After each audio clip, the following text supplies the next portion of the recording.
மீனாட்சி அம்மனுடைய ஆலயத்திலே இந்த ஆலயத்துல 8 கால பூஜை நடக்கிறது. 8 பூஜைகளிலும் இந்த ஆலயத்துடைய விசேஷம் அம்பாள் 8 ரூபங்களாக இருக்கிறாள். அகிலாண்ட கோடி பிரம்மாண்ட நாயகி 8 ரூபங்களாக காட்சி தருகிறாள். அதிகாலையிலே அதுக்கு பேரு பிராதசந்தி என்று பெயர்.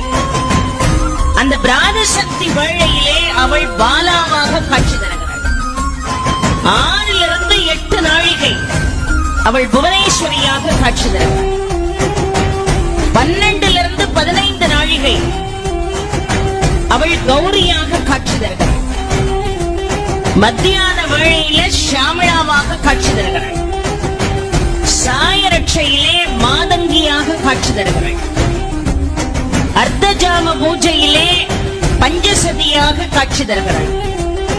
பள்ளியறையிலே பள்ளியறைக்கு செல்கின்ற பொழுது சோடசியாக காட்சி தருகிறாள். பள்ளியறைக்குள்ளே மகா சோடசியாக காட்சி தருகிறாள். 8 ரூபம்.